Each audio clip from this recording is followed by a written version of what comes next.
دیکھتی آنکھوں سنتے کانوں کو طارق عزیز کا سلام۔ یہ الفاظ ہر پاکستانی نے سنے تو ضرور ہوں گے۔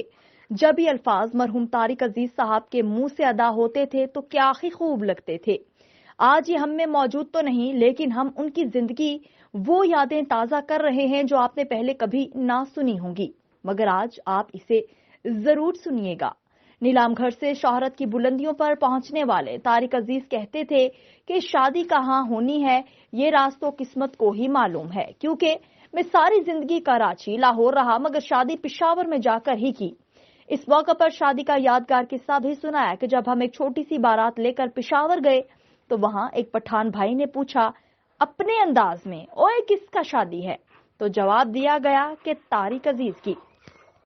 تو خان صاحب نے خوشی میں پستول سے فائر ہی کر دیا۔ مزید یہ کہ اسی انٹرویو میں کہا کہ میں نے کالج کے زمانے میں رات کے اندھیرے میں نہر میں چھلانگ لگا دی تھی، تو اس کی وجہ یہ ہے کہ اس زمانے میں لاہور اسٹیشن سے گاڑی چلتی تھی تو رات میں ہی رزلٹ آنے سے پہلے لوگ 4 آنے دے کر نتیجہ دیکھنا چاہتے تھے،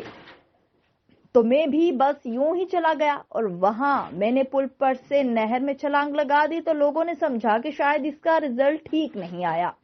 تو کسی نے چھلانگ لگا دی ہے۔ اس پر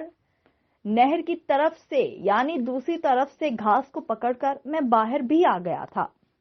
یہ سب باتیں تو ہوئیں ان کی زندگی کے یادگار لمحات کی، اور اگر بات کریں ان کی آخری خواہش کی اور یہ گھر والوں کے ساتھ کیسے تھے تو ان کی اہلیہ کا ایک انٹرویو سامنے آیا تھا جس میں وہ کہتی ہیں کہ میرے شوہر نے ہمیشہ سب کی مدد کی، کسی کو خالی ہاتھ نہیں بھیجا۔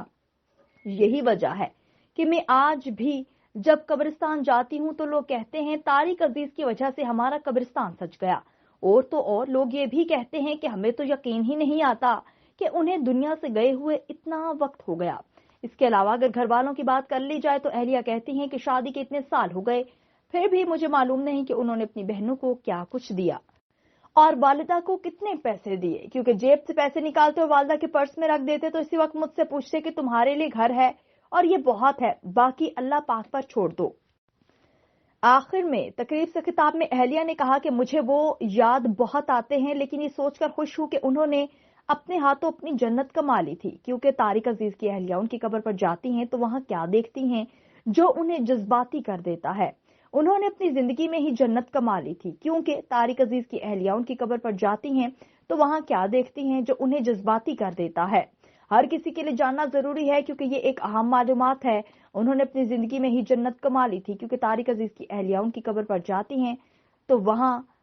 کچھ جذباتی مناظر دیکھتی ہیں جن سے ان کو محسوس ہوتا ہے کہ طارق عزیز جنت کے باغوں میں موجود ہیں۔